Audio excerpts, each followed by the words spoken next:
Hello, and in our main segment here today on Mastering Dungeons, we are so pleased to be joined by Ethan Yen, who is going to talk to us about not just the prequel RPG, which was recently released, but about what Ethan does in the RPG industry. So, Ethan, welcome. Hi, thank you, Shawn. It's great to be here. Long time listener, first time guest. Yeah, Woo! well, it's not the first time that we've spoken, though, because you've done work, I know, for Ghostfire Gaming as well as other games. I often refer to this game Oh when I'm yeah, talking about great small RPGs, and And you we're going just to held have you up here. Fetch My Blade That's correct. for that's Fetch My right. Blade. podcast And listeners. and one of the earlier editions of Fetch My Blade. That's So right. That's right. you are probably one of maybe a handful of people in the entire world that have a copy of that. Of the previous edition. Well, that's great. So we are here to talk about Prequel, which is let's call it a small zine-sized game. hmm hmm So we want to talk about it because it's a really cool game, but it shows sort of how you can publish smaller things without a lot of the hoopla and expense of a larger game and still get a great effect for game masters and players. Yeah. And so we're going to talk about all of that, but first let's talk about you. Uh, let's talk about Ethan. Ethan, tell everyone a little bit about yourself and what you've done in the industry. Yeah, sure. I got first into tabletop role-playing games with Dungeons and Dragons 3.5. I think we got into it probably just as it was getting released, and try not to date myself here too much, but my friends and I were probably um, just getting into middle school at the time, if not Awesome. earlier than that. We had one of our friends say, "Hey, I heard about this game. We have these giant books here. We like play. We were already playing make believe all the time, and so it was kind of the natural progression of things. And my friends and I were all hooked on it. We told our parents, and our parents said, a game that does not require you to be in front of a screen and you need to do math and writing, we are all on board, right? Um, Awesome. my father actually was already pretty familiar with D&D. He had played Advanced Dungeons and Dragons when he was younger, so he gave me, his AD&D books to look at before we went to the store and got our core books for 3.5. So heavily playing that while I was growing up. Took a break on 4E when I was at university, just because, Yep. schooling. Yep. And then when I was done with that and had once again found myself with some free time, I started up playing fifth edition when Mm. when that was going on. And I was pretty late to the party at that point. I think it was around 2017, and so 5e was already in the world for a number of years before that. Um, and really gravitated toward that.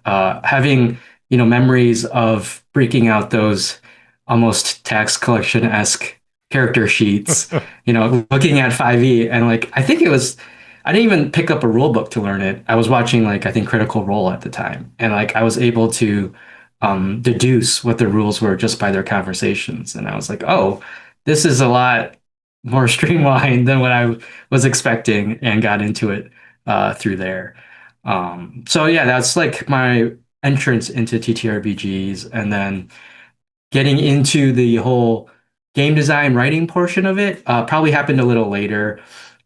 My group is one of the fortunate groups where everyone wants to be a DM at some point. Mm. So we rotate DMs pretty frequently. One of us will be a DM for one campaign, and then we'll switch off, if not, being involved in multiple campaigns. I had been DMing our campaign for just about 2 years, and we had finished that. And I had the thought of like, I just learned about this thing called DM's Guild. And I had always been a creative writer in some degree. Mostly it was like short stories. And so I thought this would be a good way for me to pick that back up again and figure out how to write adventures for someone that isn't just me, and get into that challenge. So I started posting adventures on DM's Guild.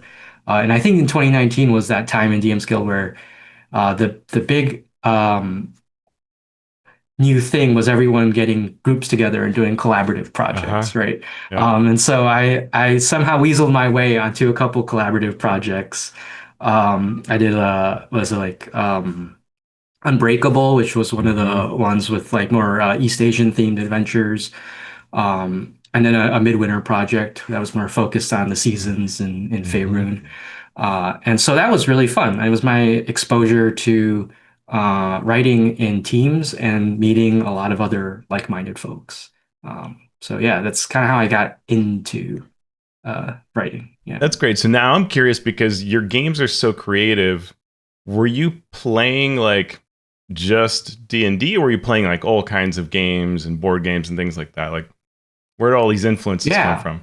Yeah, that's a great question. In the TTRPG space, it was mostly D&D for most of my life. It probably wasn't until like 2021 when I was invited as Mm. a POC scholar to Big Bad Con out in the West Coast in San Francisco, where I had the opportunity to meet a lot of a different group of creators than what I was used to having grown up in the Midwest and attending just Gamehole Con.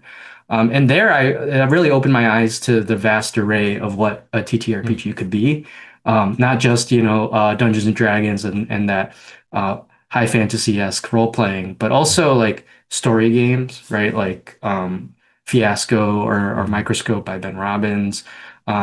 Other TTRPGs like a lot of Evil Hat and like John Harper's games, so Blaze in the Dark, things like that. But also like storytelling games, right? So games that are less, for lack of a better term, crunchy, right? That are more focused on the narrative, and less Mm. about rolling dice necessarily and adding up numbers. So that really broadened my horizons. It also expanded my network tremendously. Mhm. That's, where I met a lot of the folks that I now meet and work with these days. And it's not just like the Ghostfire Gamings and of the world and those larger companies like Evil Hat, but also like, one person operations Mhm. or 1 to 3 person operations who are cranking out, zine size games. They're not these 254-page hardcovers, but they're really like 20 to 60 page staple bound games, things like that. And so that's when I started really asking myself, like, hey, I've been writing a lot of Adventures League adventure modules, and I'm starting to feel more confined by the limitations um, of that format. And so now Mhm. it's like if I had a blank slate, what is it that I would want to do? And so yeah, that was how I got into my drawing from different inspirations, not just within D&D, but beyond into a lot of the more, I guess, indie type games. And then, of course, my home group, we play a lot of board games. Mm. If we don't have enough people for our campaign, we'll just pull out a board game. So I do draw a lot of board game mechanics and rules into my games as well. Yeah. So you had that blank slate. You'd done Adventures League, you'd done some other work in the D&D realm. What was the first thing you wanted to do with that Mm. blank slate? What was the first project that you worked on that wasn't within the I'll say safe bounds of, the Adventures League formula? Yeah, I think the first game that I like ever finished that wasn't even tangentially related to Dungeons and Dragons was a solo journaling game called A State of Play, where you play as a probate lawyer that works on the behalf of eccentric millionaires. And so you're there to execute the wills of these folks with a lot of money, and your latest client has died, suspected of murder, and you have to facilitate this giant, world-spanning scavenger hunt for his potential inheritors, Wow. right? Wow. And you know that one of them also probably killed your client. So it's this solo journaling game where you're setting up this high stakes, what I call it's the Westing game meets the Amazing Race. So you're setting up this elaborate competition using prompts and finding clues, and then based on how you string those clues together, it's very like Brindlewood Bay-esque, right? Mhm. But like in a uh, solo Mm. format. That's And cool. then based on how well you do on that, you can figure out who killed your client, but also as you're going through these trials, these competitors are also competing against each other. So you can kind of figure out like who is in the running to get the inheritance, which influences who possibly killed your client. Yeah. Oh, that's weird. I love that. You know, I have never played a solo game. And it's funny because, like, what am I, the scheduling problem of myself? Like, I own a couple. Exactly. I really I need joke to. because yeah, solo games are not always my cup of tea. I like playing around a table with friends. That's Mhm. part of the appeal of it. But I will not deny that designing a solo game is infinitely easier for playtesting than it is for any group-based game, That's a great just point. purely on the scheduling point Yeah, of it. Yeah. yeah, that's Yeah. awesome. Thinking about when you're sharing, playing lots of board games, like, I wonder if that's sort of like a critical component of designing a game like Prequel, because it does sort of have, if you're just in the RPG space, I think you tend to analyze things with a certain mindset, and board games help challenge the types of mechanics that'll resolve a story, right? It's something I hadn't considered really, but hearing you discuss that, I thought, oh, okay, that that makes more sense to me. Of Yeah, how to borrow those elements, because there are some, we'll talk about them when we dig into Prequel, but there are some really neat elements in here that I'm very impressed by. I'm like, oh, that's a neat way to do that. Yeah, yeah. I think board games are definitely a format that has had a number of years of experience, certainly in terms of advertising and marketing to the greater public than TTRPGs do. And it's always interesting to try to understand why is it that people are willing to sit down to learn a completely new board game and spend maybe, 2 to 3 hours playing it once. They may not play it ever again or, Yeah. infrequently, but the barrier to learning a completely new TTRPG is just feels so much greater. And it's, one of the aspects of a zine size game for me is to lower that barrier of entry. Mhm. Is you don't have to read 2 to 3 large books to even learn to play. You can read 20 pages and then go. Yeah. Uh, Yeah. yeah. We often Yeah. talk about something like being an open system or a closed system, whereas a lot of RPGs are very open systems where it does rely on the players and the game master to figure things out that aren't necessarily covered in the rules. Whereas a board game is very much a closed system. Mm. It needs to figure itself out. And you can't say, well, why don't we do this? Because that's not the way the game is meant to be played. And it seems like with a game like Prequel, you're sort of marrying those two things. There is a very closed system part of it, but then it takes on the feel Mm. of a solo journaling Mhm. game where questions will prompt you to tell the story. And I loved that about Prequel. Yeah, thanks. Yeah, I definitely agree. It's a closed system structure, right, to like help that scaffolding there for any new players, but provides the flexibility of that open world. Like now we're world building now, but within this structure that I think will help any newer players with engaging with those kind of mechanics.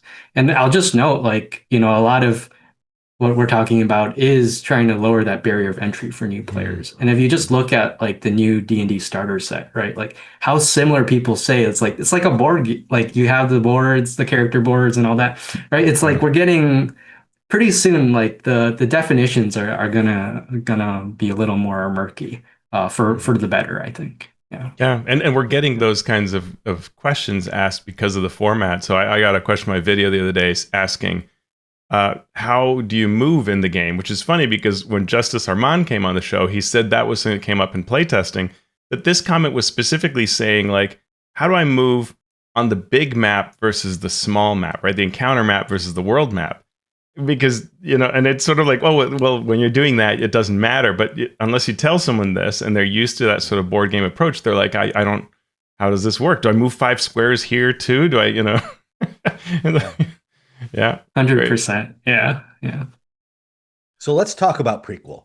Prequel has the subtitle A Tactical Storytelling Game of Heroic Sacrifice. Concept is really cool. You are the first heroes who have reached the evil that rules over the realm, but you won't win. This game is a boss battle. The players know their characters will lose, so instead, the players have the goal of uncovering secrets about the villain so that the next heroes can prevail. Uh, Amazing concept. So, where did this idea come about? Yeah, that's a great question. I think a big inspiration for me, I always say, is the first 6 minutes of the Lord of the Rings movie trilogy, right? Uh-huh. You get that wonderful music by Howard Shore, and then it's this huge, 6 minute setup, which for any Mm, like other fantasy movie franchise would feel a little tacky, mm, but here, like they really nail it, and it just draws you in.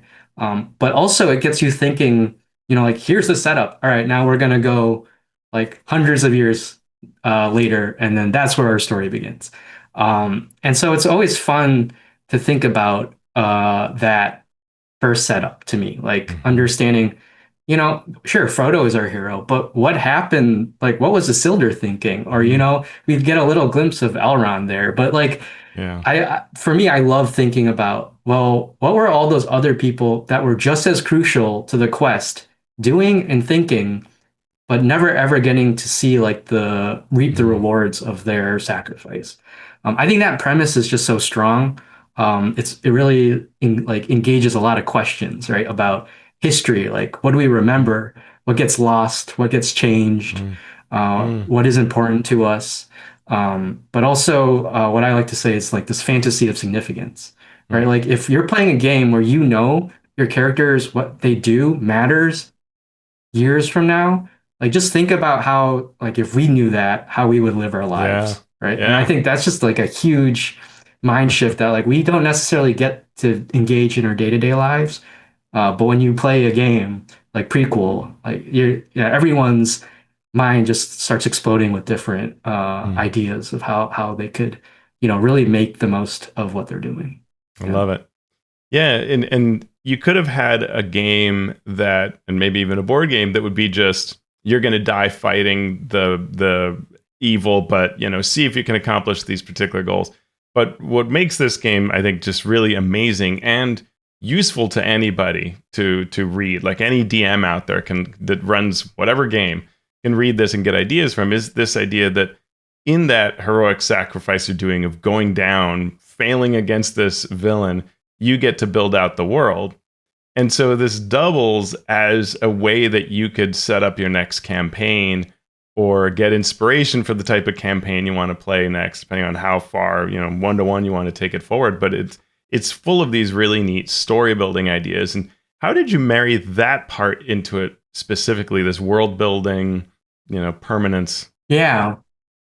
It was not easy. I'll say that from the outfront. I think the term tactical storytelling game feels like an oxymoron Uh-huh. on the outset, right? Like how storytelling games tend to be less crunchy in their rule set, right? It's more of a discussion, a writer's room-esque kind of feel, whereas a tactical like combat in D&D does feel very much like a board game. And so, the question of marrying those two terms together was an immediate challenge that myself and my co-creator James Quigley knew on the outset when we were going in. We knew this was going to be a design challenge, um, and I think for me, I really embraced it because the style of play that Prequel encourages is the style of play that I do when I play board games or when I play D&D combat, right? In board games, there isn't really this opportunity. It's not built in for any role-playing opportunity. Mm. But I 100% am role-playing my character when I'm doing a board game, right? I'm taking those mechanics and being like, well, what does that mean for the story? And then when I'm playing in D&D combat, right, I'm thinking, what is my character thinking when they're dashing or running up to an enemy and then slashing their sword or they get hit? Right? Like what's going through their head at that time? And so that is what I wanted. My goal for Prequel was to get people in that mindset of that, like, I'm doing a tactical thing, but what's the narrative implication?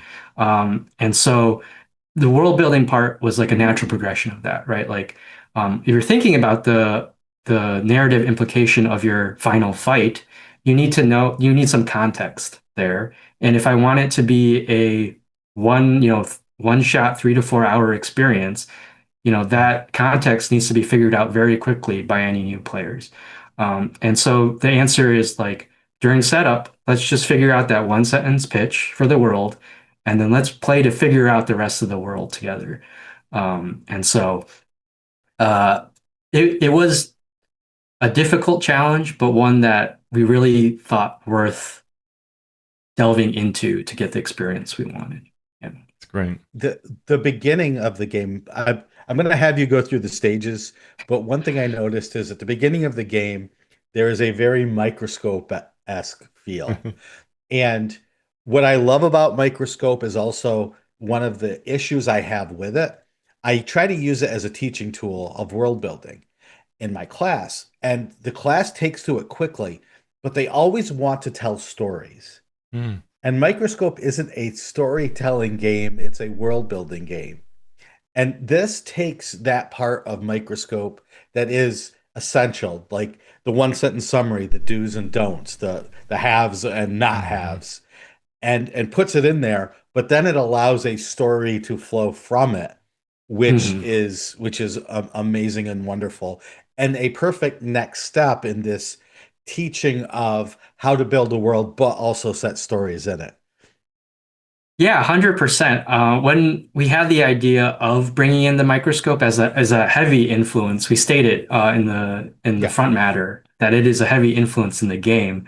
One of the first things James said is, "Okay, I love this, but also like having played microscope, a big thing is that like you mentioned, Shawn, people want to really delve into the story, but B, new players really struggle with like coming up with things just out Mhm. of thin air. And so we tried to address that, right, by one, making a very precise context of what you're creating, but B, providing some guide rails with, we'll talk about later, the legends mechanics to help Mhm. people get a springboard of ideas. And yeah, 100% agreeing with you on that point. Okay, cool. Well, then let's talk about this game. It's set to be played in 3 to 4 hours as a one shot. Can you walk us through the major phases of play? Yeah, for sure. So we have the setup phase, right? So even before you do your final fight, there still needs to be some kind of context that we're all uh, using or agree upon together. So, your first phase or your first step of setting up is you're choosing an evil, right? So we use this abstract term, the evil, and then we have different archetypes of a villain that you can face, right? We have the cataclysm, which you can think of as like a very large beast or titan that is really messing up the landscape of the world. You have your classic fiend, tempting like villain, your Asmodeus kind of type villain. Mhm. Then you have the horror, which is more like an eldritch evil.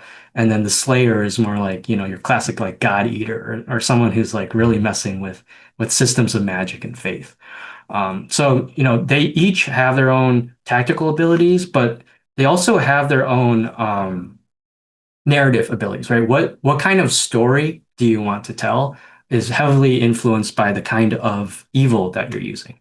So we even have in the very beginning of each evil section, right? It's play against this evil if you want, to tell a story about these themes or to engage in a tactical combat with these certain mechanics, things like that. So that's the first step. Once you all figure that out, that guide everything else. I'll Yeah. say I love this right off the bat because even if it was just like, okay, choose the Slayer if you want to tell a story about broken faith, murdered gods or spirits, and retribution, I'm like, I'm already building in my head. I love this. I want to create my next campaign already. Like, good, I got my money's worth. I don't even need to play. Like, I'm already happy. But then you look at the abilities that these creatures have, and it's things like doing a line of that powers off of curses you've placed on these creatures, and then also recall an event when a location was overwhelmed by those whose faith was broken, right? So it's this marriage of tactical things like a line up to 3 spaces away, and you're doing these kinds of fun mechanics, but also then this very strong story presence. And so you're choosing this at this stage as well, right? That individual evil and the manifestations that'll use that'll have representations and story building pieces, which is really neat. Yeah, yeah, 100%. Yeah, and so then step two is that microscope-esque describing the realm, right? Like let's Mm-hmm. do a one sentence pitch with lists of do's and don'ts that everyone at the table contributes to, right? The key here and this is what happened a lot in playtesting is people really get hung up on this step. It's really easy to just start, especially for people used to collaborative world building. Well, just stay in this step for like 30 minutes. And it's very important. That's why we had one interviewer asked us, you explicitly put time limits for all your steps. Why do you do that? And I said, well, we want this to be done in 3 to 4 hours. The last thing we want is for you to have a one-shot experience that doesn't finish. And Yeah. so we have those time limits as a guidepost of like, how much detail and effort do you need to be putting in these steps? So we even have a sidebar. It's like, hey, don't spend too much time here. All we want to know is how is your world different from everyone's standard conception of a high fantasy world. And then step 3 is where you create your characters, right? And we try to make this as streamlined as possible while still giving you some customization. So, your heroes are split up into what we call your origin, which is basically your background, and then your calling, which is like your class. And then they're designed as these half sheet character sheets where you can just basically mix and match. So you just print them out, and then you cut them in half and you just mix and match to form a sheet. And props to our layout art designer, Graham Ward, friend of the show, for doing the layout and also participating in the playtest Awesome. for one of our playtests for this game. So yeah, you choose your origins and callings. That tells you basically what powers you have available. So what kind of tactics do you want to do? Do you want to be more of like a buffing type character? Do you want to be a tank? Do you want to be more like a far ranged, range shooter kind of character? That's all baked into the origins and callings. And just But to, also, yeah, go for it. just to jump in, that it's really nice. Yeah, layout wise, there's like a sun shield or sort of emblem that forms together when you put the two parts together, and then you end up with something like like a devout songsmith or a crooked songsmith, a reluctant spell shaper or a vengeful one, and that's neat. And I'm always impressed with how well having this like A/B track combined feels like infinitely more possibilities than it actually mathematically is, because it really does change in your mind, right? That aspect of, oh, I'm playing a spellcaster, but this, right? And it really something will resonate when you're doing that kind of mechanic, which is neat. Yeah, 100%. And that was actually leading into what I was about to say, right? Is that origin also gives you the like background of the character, and it gives you this mechanic we have called the burden, which is like what is your hero's arc through the story, right? What are the themes they're grappling with personally, and how does that resolve at the end, or maybe it doesn't. And I love that, because this is setting up history, right? That if you play this as a campaign, you will recall that burden that was these heroes carried, right? Each hero's burden. It's neat. Yeah. So that gives you your powers, and we can talk about powers a little later. But then that gets you to the next step of setup, which is the quest, where it's a timeline. So similar to Microscope, you have like a beginning and end here, and then you're inserting events, which are made up of these elements of locations, factions, individuals, things that we will create while we play. And then you introduce the fight, right? So that's when you have your starting big introduction scene, and you go from there. Yeah. Awesome. I love so how that's just setup. Yeah. The introducing the final fight is the last part of setup.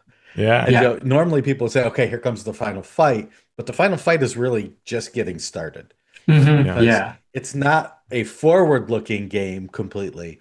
It's a forward and backward-looking game where all of these elements come together to create not just what happens, but what has happened and why is that important for this world that we're building. Yeah, it's really cool. Yeah.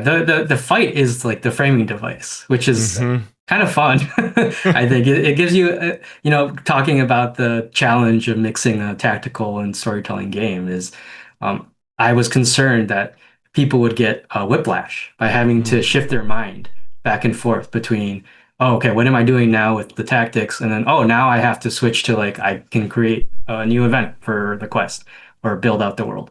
But through our like multiple playtests, I think people really understood the kind of cadence And it's Mhm. not so much a whiplash, more of like a reprieve. You know, Mhm. like, oh, I've been thinking so much on this headspace. I need a chance to kind of flex my muscles somewhere else. Mhm. And Yeah. I think that is super important for a game like this, where the point is to lose.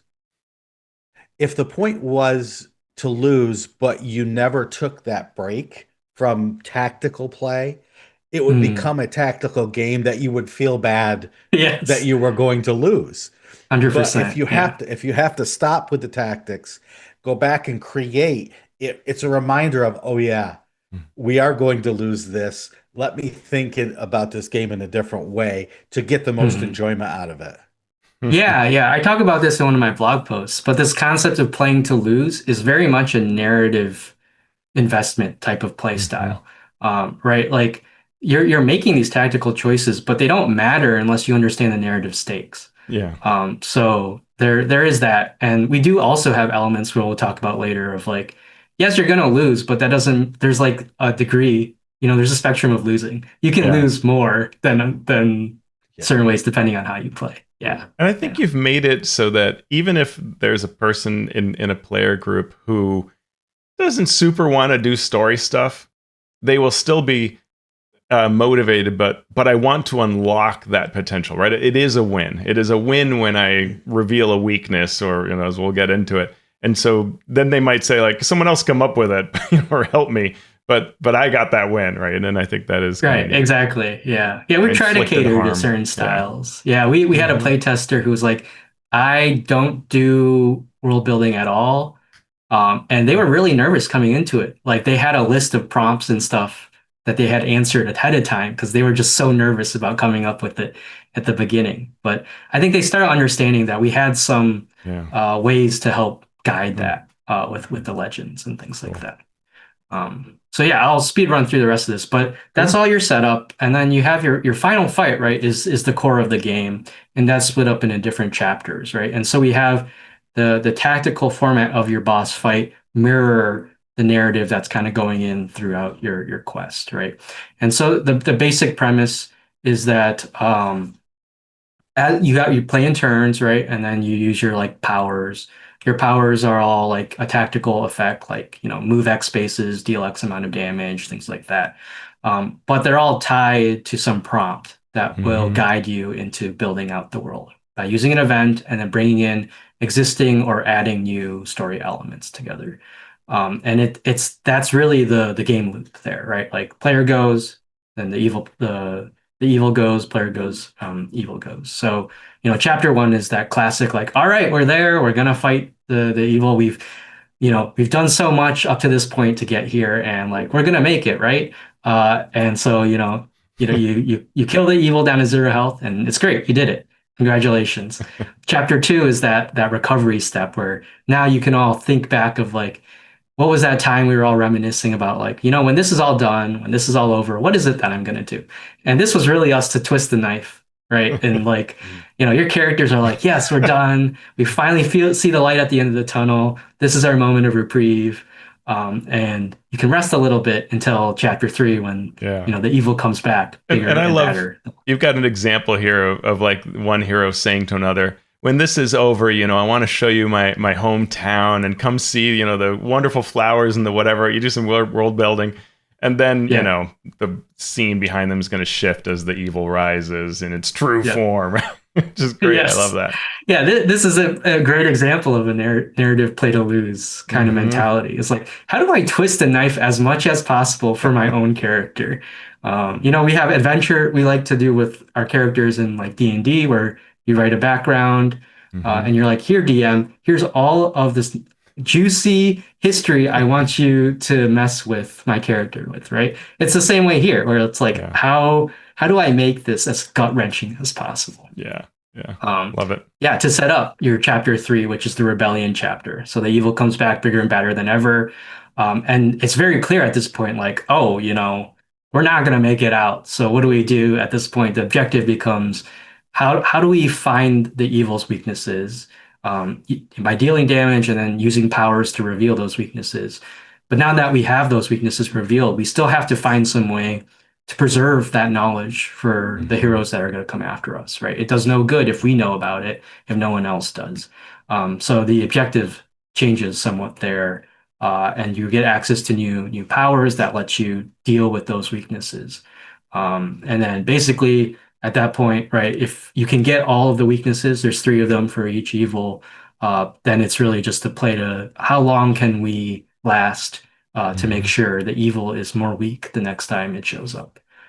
So, those are the four chapters that I don't think this is any like surprising narrative arc, but it feels like the way we marry the narrative with the fight itself, I think is Yeah. somewhat unique.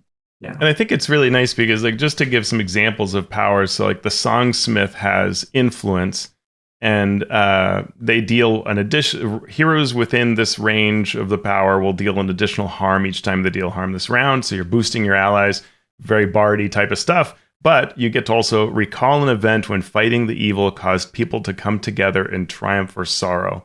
What art or tradition did this gathering inspire? Right.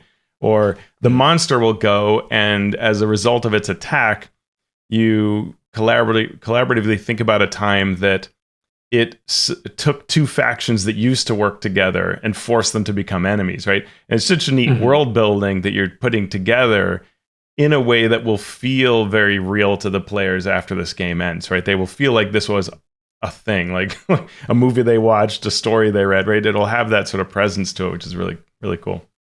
Mm-hmm. Mm-hmm. All right, so talk about the final chapter.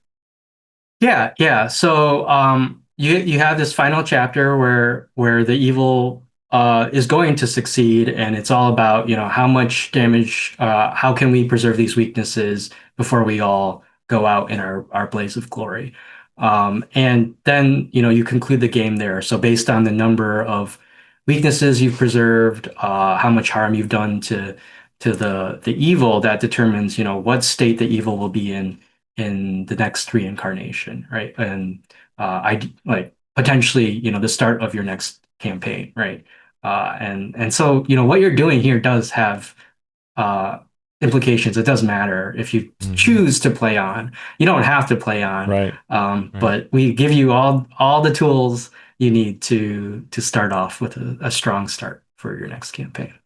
Yeah, I really dig that. So there are things like a mythical treasure might be claimed by a monster, or it might be and this is something you used in the battle to try to defeat them. And that mythical treasure, is either now claimed by a monster or it's part of the villain's plan. And so if you were going to play a campaign, of this, you recall the stories of this, and you want to find it. Where is that item of power that will help us overcome the big bad in this next campaign. It's cool. Yeah. And that was very much inspired by the reverse, right? When you find those things in a campaign and there's like some soul trapped inside, and they're telling you all this stuff about the villain, you're like, I really wonder like what was going on in your head during that time, right? And you're playing it here. Yeah. Yeah, and I like that the weaknesses vary by the type of evil. So if you're using the fiend as your big bad, they might have had a mortal love, or there's a holy relic. And then the hook varies based on the legacy power you use. So if you had that mythical treasure, or if you had a spirit guardian, and then you're learning how that intersects with these. It's a neat system. I really dig that. Mm-hmm. Yeah, thanks. And I could just so easily see this being used as a campaign creator because those players are now just, I want to find my character's shield because that has their soul trapped in. I want to find this gemstone, which is inscribed with 5 powerful words that all of that just becomes so much more powerful when you were there during its creation. Yeah. And you can really have fun with it as the GM too. When you start the next campaign and your players are like, oh, I heard about this hero back in the past. Like, what happened to that person? And the GM's NPC says, what are you talking about? Like, in our like culture, like this person clearly was like allied with the evil and like backstabbed everyone else and is responsible for their failure. And it's like, what are you talking about? You mean Yeah. the betrayer? You're like, no. Yeah, exactly. I Yeah. love Yeah, it. you really get to like, yeah, there's expectations you built up and now we can all play with them. That's Mhm. great. Love it.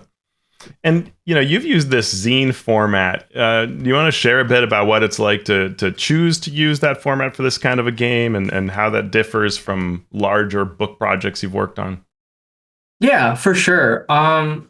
Yeah, I'm a big proponent of what I call like, I guess what I'm calling iterative design. That's kind of my design style is I'm, finishing something I think is a very not just respectable, but it's like it's very like I put a lot of stake in just like finishing a thing, Hmm. right? Having an idea is great, but if you don't see it to fruition, and like call it done, that's a whole other task entirely, a whole other skill set entirely. Why did you make this And personal, so, Ethan?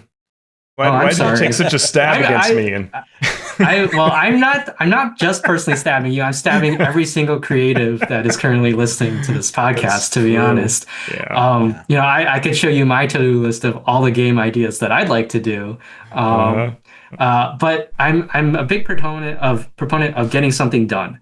And so it's especially hard for creatives who invest so much of themselves into their creations. It's really hard to just say I'm done with something and like release it into the world. And so I'm very big on like get that scope as small as possible, right? That minimum viable product. Get it to a point where you feel proud of it, not just like it's not perfect, but you're proud of it, and get it out there. Especially if you're just a one-person operation, the expectation, especially in our hobby, like certainly there are folks out there who are one-person operations who you don't hear about for years. And then they drop this magnificent product that feels like very premium that, how many hours of work and how many team members could have done this on their own. But, I'm very much like, hey, I have an idea. How do I get it in a form that I can share it with someone else? And often that starts as just like a one-page game, often, right? Like, what's the minimum viable product? I get that one-page game out. And then I'm like, cool, I like that enough that let's expand that a bit and go to the next step, which is a zine size game. And so a zine size game by my definition is something closer to like, 20 pages to 64 pages, like something that you could conceivably staple bind. Prequel is not staple bound, thanks to our generous crowdfunding backers. But as Shawn's holding up, Fetch My Blade is staple bound. Something that's staple bound, minimum viable product, but you can increase the production value a bit, right? Add some art, make it feel like a more tactile experience. Teos is holding up one of my other games, Chainlink, which I can talk about near the end here. Yeah. But that is very much a staple bound game, but also pushing the limits of what a staple bound game could do. Um, and so there's that staple bound book, and then the next step up I would say is like a perfect bound or like a hardcover book. But like starting with the goal of like I want to make a 254-page hardcover book can seem very insurmountable, especially if you're a one-person team. I mean, like the previous episode, right? Teos and Scott were talking about all the things it takes to produce a high quality, well-produced hardcover book. Um, but I want to encourage people who want to make games to just think about other form factors. One-page games, zine-size games, get it out there. Um, and I always say you can always make a second edition. Yeah. Dungeons and Dragons has 5+ editions, right? And So started like, staple bound, right? So and right, exactly. So think about like, yeah. if you get the thing out there first and get some like you'll get feedback, and you can always make a second edition that's a little more polished. And so that's really my philosophy of these medium-sized games. Prequel is somewhat of a step up from my typical games, mainly because we crowdfunded it as part of Zine Month on Kickstarter, which happens every year in March, where indie creators from all over will, crowdfund a game that will be zine sized. And so we were fortunate enough to exceed our crowdfunding goal, and so we had that extra money to invest in a higher production product. Um, but I'm a very big proponent of getting those small games onto the table too. It's a lot easier, like I mentioned, to get a group of people together to read 25 pages and go, or even just one person read 25 pages and go, than it is for some folks to feel intimidated by all these hardcover books that Yeah. you don't necessarily need to read to start playing. But there's always this perception that you're missing something if you Sure. don't understand, you don't know what's in those books. Mm. And I'll say it's a challenge too. Just because I make a one-page game, a zine-sized game, like I challenge people to write a full game in 24 pages.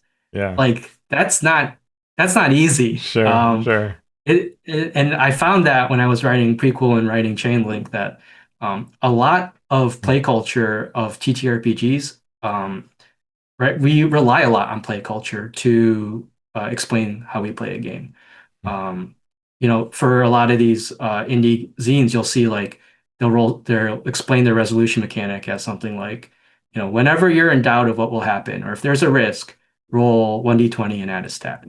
Right? That's two sentences, but there's a lot baked in there in terms of Yeah. like the communication. Like if I gave those two sentences to someone with no TTRPG experience, they have no idea what they're supposed to do. So, knowing your audience of like zine-sized games are Yeah. built for people who already Mm. have a background in playing TTRPGs.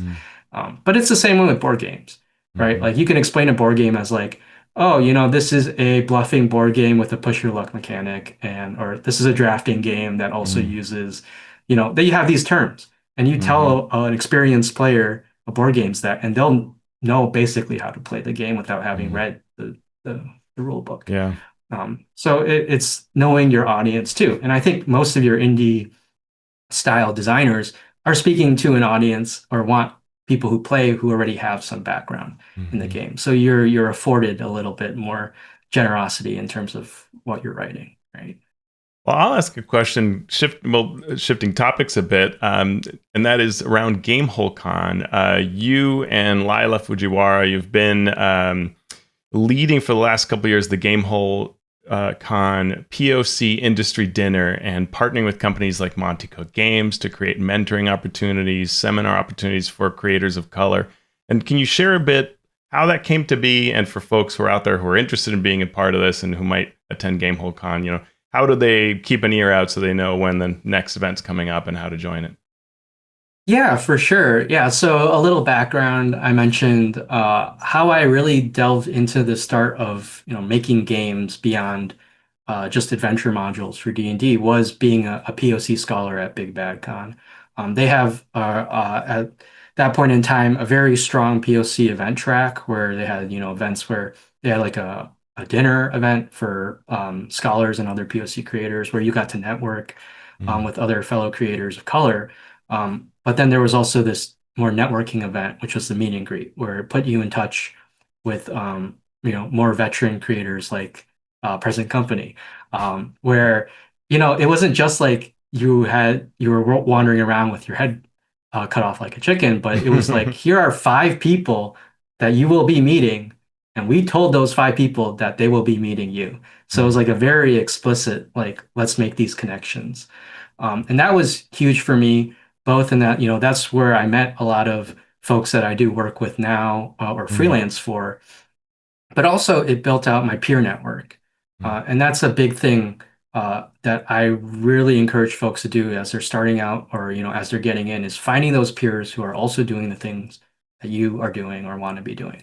And, like communities like the Mastering Dungeons Discord channel are great for that, right? Like finding other people who are doing what you're doing so that Mhm. you can ask them questions, but it's also like really inspirational to know that there are other people in your corner Mhm. doing the same things you're doing.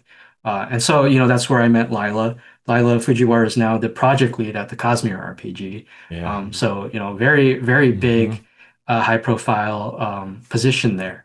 And so we're what I like to call it like we're peers. We're also rivals. We're great friends.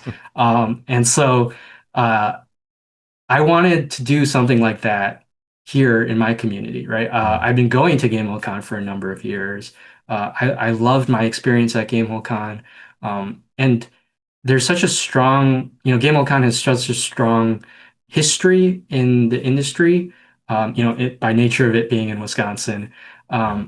But also like it it is also there it attracts a lot of high industry minded folks who are like very heavily involved in the industry. Um, and I know like this industry isn't known to be like the quote unquote most diverse industry of teams Hmm. of creators out there. But that's not to say that there are creators of color within TTRPG since the very beginning of the game. It's just they're not, very high profile. Yeah. And so part of this, what we're doing at GameCon with this, the dinner and hopefully some more like mentoring and networking events is to show people who are getting into the industry that look, there are people here that have been here for a while, and are experienced and can help you out and have probably dealt with the same things you're dealing with too. And so, diversifying teams requires diversifying networks, right? Naturally, you're going to gravitate towards hiring people you know the best. That's not a value judgment in any way, right? Like that's just how things go. And so, one of the objectives of this is just getting a more diverse set of people to meet other folks, right, in the industry so that Hmm. we can make those connections. And when I say like people are just getting started, I'm not just saying like we grab someone off the street who was like, I have an idea for a game, right? We're talking about folks who have already started freelancing, have proven Hmm. themselves with some way or another of like I mentioned, have finished something.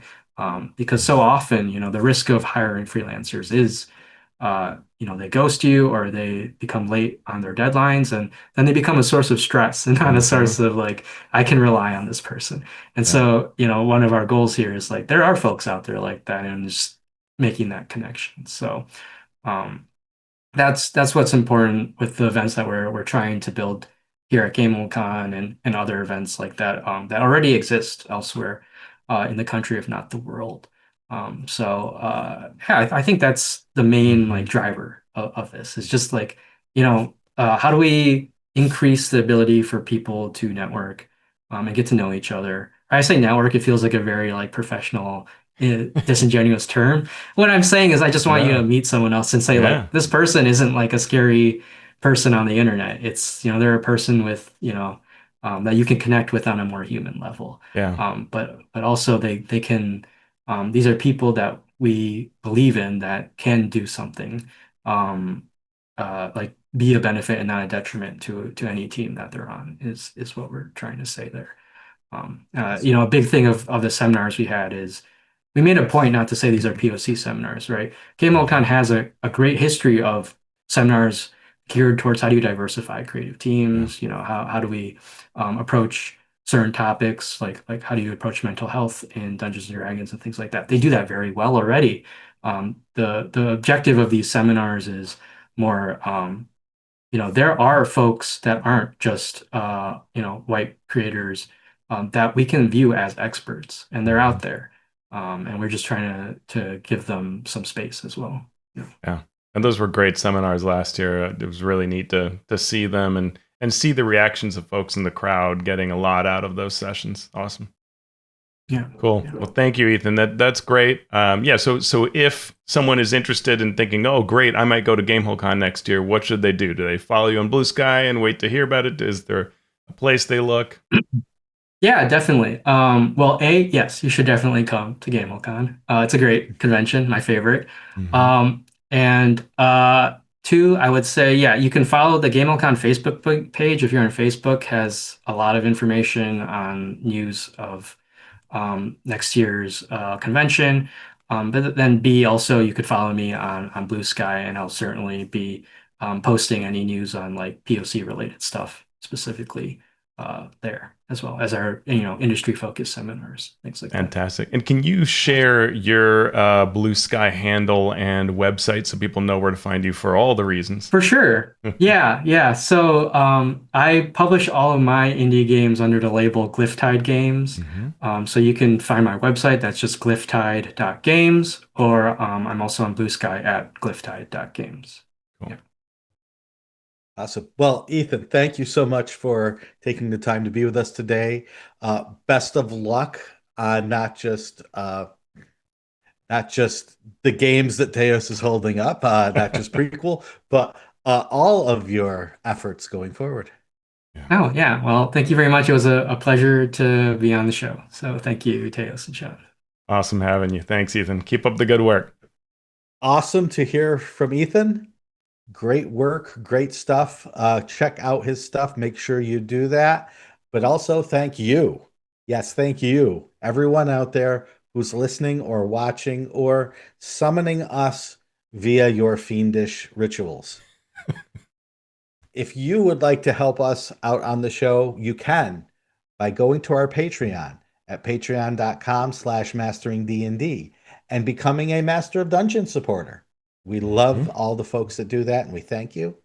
Or you can become a Master of Realm supporter. If you do that, you get named in our show notes.